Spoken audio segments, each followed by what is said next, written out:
All right, so third and final story tonight is the Rex Heuermann, Gilgo Beach 4 update in the investigation. Have you heard anything else?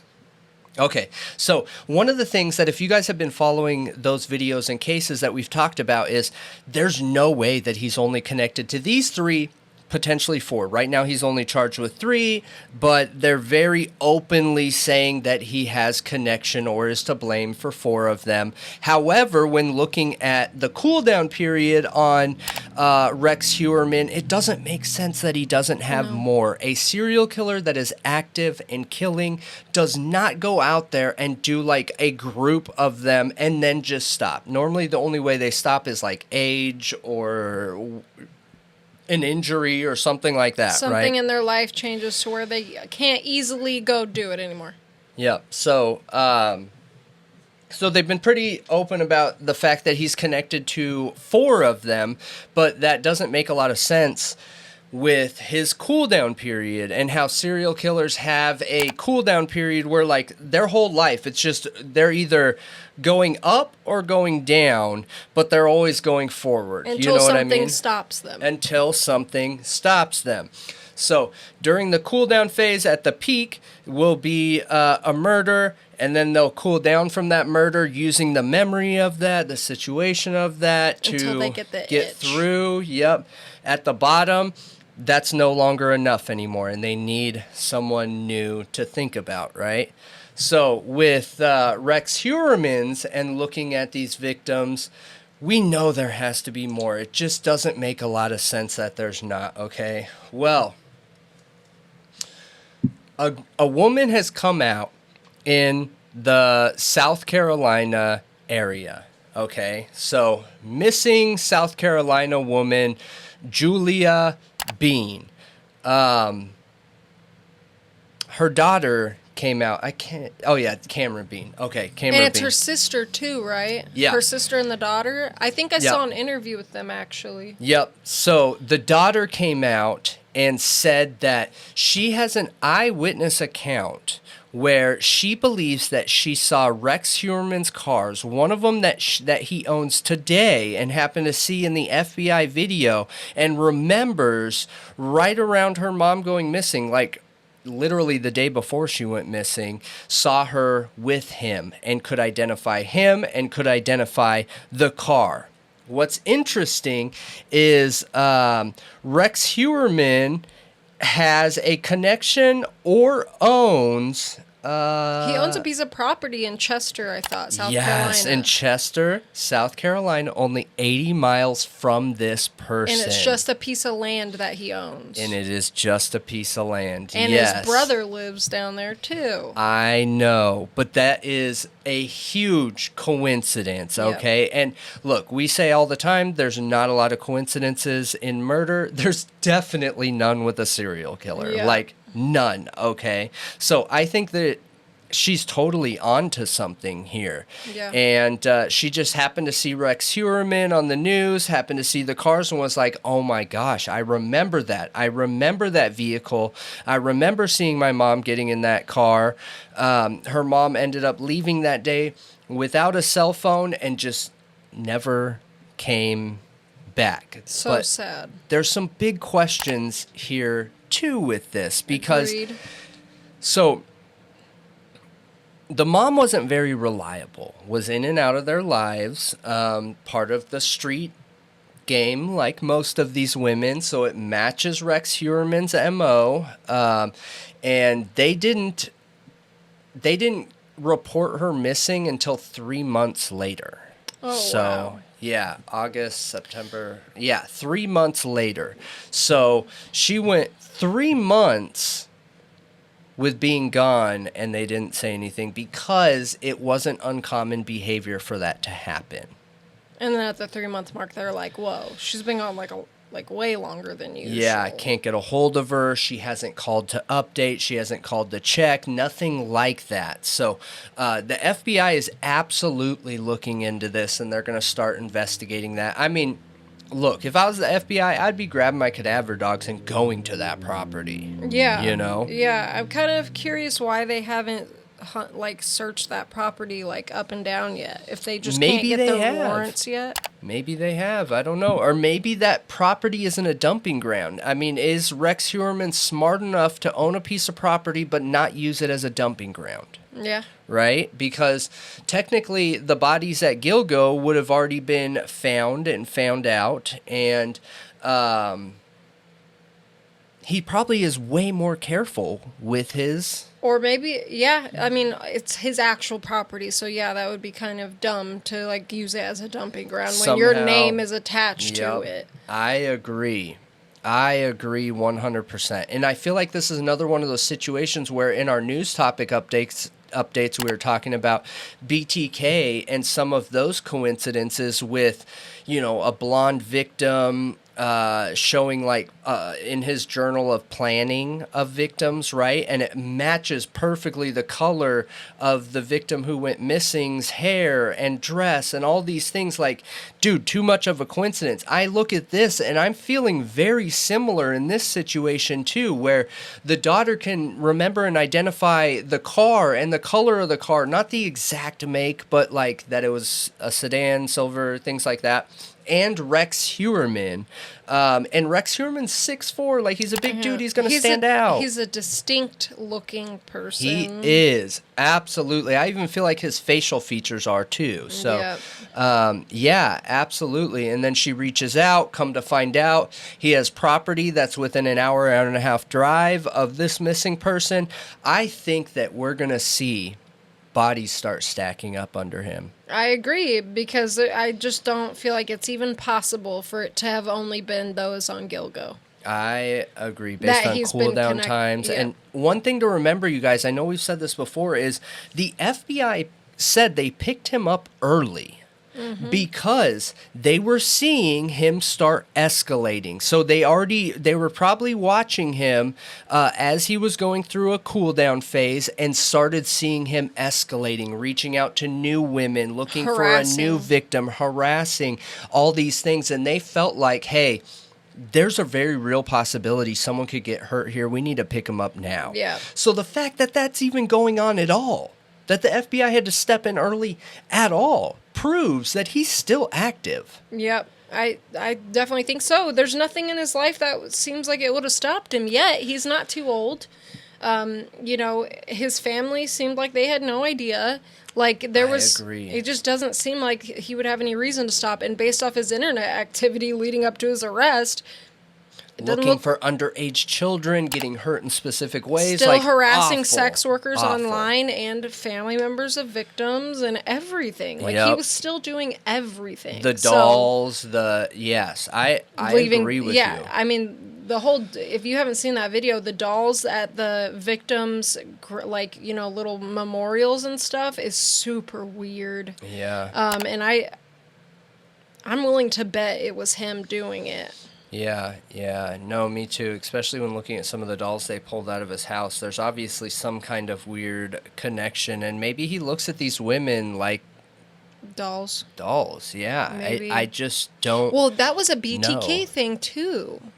It was. Yes, it was. Yep. And he would mimic his victims and dress as a doll himself. Yes. We have that really creepy picture of him. Yep. Like, it's and I'll post super it. creepy, I'll post dude. it. But and then BTK comes out and says that Rex Heuermann is a copycat of him. I wonder if they've ever talked.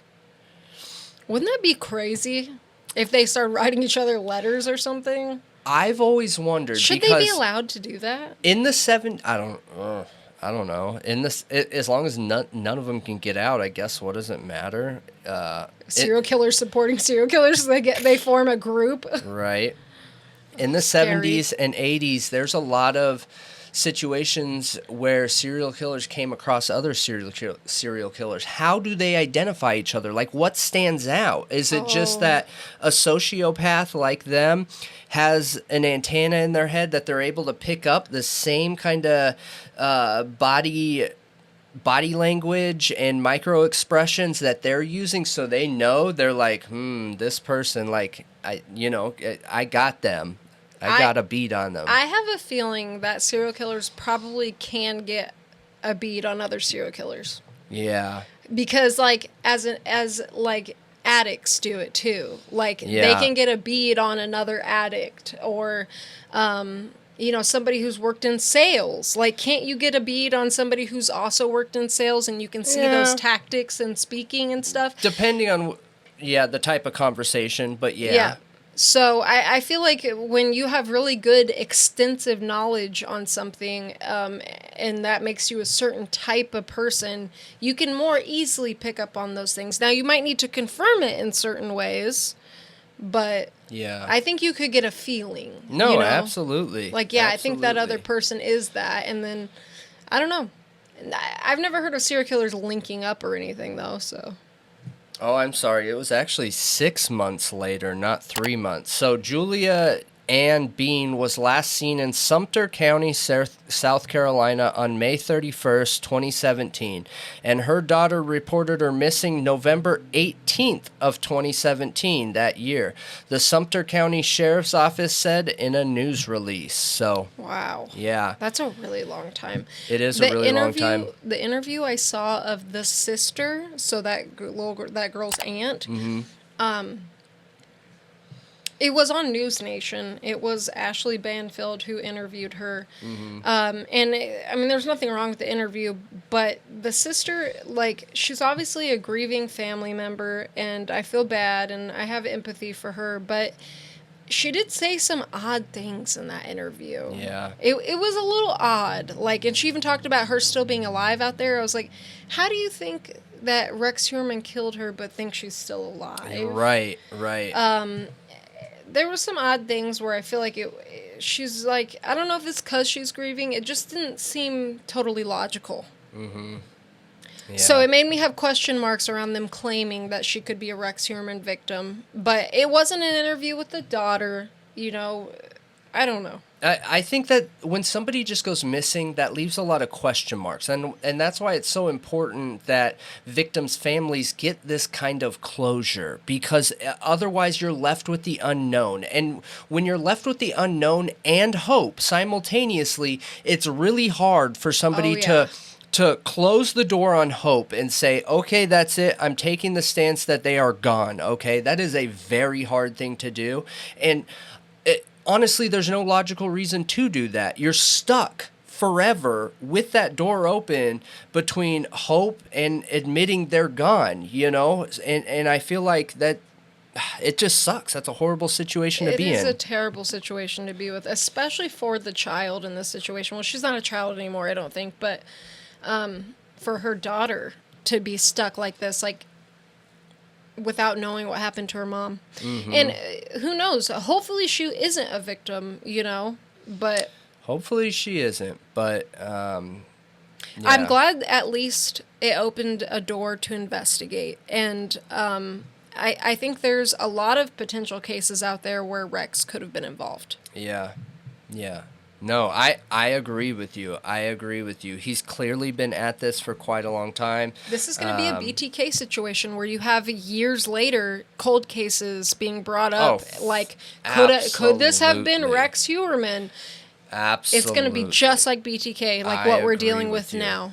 I agree with you. And here's one thing to note, too, is, look, if he was spread over multiple states, like we know he had land that he owned or houses, things like that in other states. A condo in Las Vegas, land in South Carolina. Yeah, absolutely. He was not afraid to get dirty and put bodies in places that were so hard to get to. So one of the details that was interesting for the Gilgo Beach bodies was that the reason why they went so long without being found is these bushes had huge, giant thorns that tore you up, and they were taken so far into those bushes and thorns and mud like up to your knees that nobody could get to that. Just nobody could get to it. Well, Heuermann did.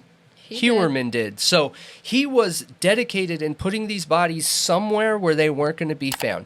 Now imagine South Carolina, and I'll put up some pictures here. Like, that is so hilly. There's so many areas that are really hard to get to.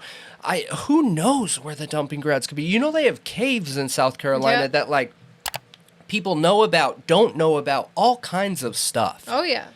They could be anywhere. They could be. Anywhere. He could have changed to burying them. But Gilgo Beach was very close to his home. I do think they should be looking in the vicinity. Like not his actual property maybe. I think they should still look on his property. But in that area, is there any area that looks like it would be a good dumping ground because it's really hard to get to in that area? I know. I agree. And I'm not sure. It's interesting, though, that it's in the area of his brothers. That would be a really great cover for a serial killer that has kids and a wife to be like, hey, my brother really needs me. I'm going to go stay at my brother's for the weekend. And then you go down there and get your itch out. You know what I mean? Yep. Or the Las Vegas place or what was the other one? There was one other one.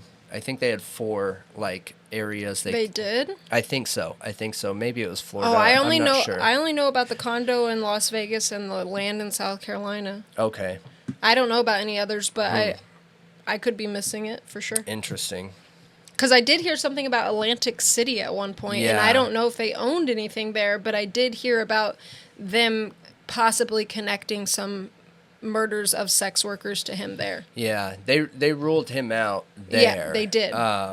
But yeah, this is super interesting, and I just hope that they're able to continue to tie people to him. And remember, we got the DNA now, so if there are any cases out there that have some kind of DNA link, we should be able to tie him to these cases. Well, and there's been hairs of him and his wife on the body, so they should be looking for her DNA too on potential victims. I agree with you. It's so strange. It is strange, but they do need to look for her DNA. Every one of those victims, or the 3 that he's being charged with, all had her hair on it. I just hope they at least get the Gilgo murders all tied to him, because I think he did all of them, or he knows who did the others. I think he knows who did the others, and that's why I go back to those search results, okay? Yep. Because he said a very specific race, age, gender, and what's being done to them when he was searching for these videos online. Now, that makes me feel like you're looking for something specific. You know something is out there, right? You know somebody that has this video that's out there, and you're trying to find it, okay? Yep. So if your thing was 20-year-old prostitutes, then why are you looking for these other things here for another killer that might have a different MO, you know? And that's why it makes me feel like he must know somebody. Yeah, because when I know a YouTube videos out there that I've watched before, I will put in those very specific descriptive words and language that I know will bring up that specific video. Absolutely. So that makes me feel like it's very plausible that he knew that those videos were already out there of these victims. Yeah. I agree with you. But I'm most curious what you guys think. I think Gilgo, we are just scratching the surface here. I don't know if I feel like he did all of them, but like you said, I mean, I feel like he knows who did them all. Yeah, it's really scary to think about a serial killer ring. If you made it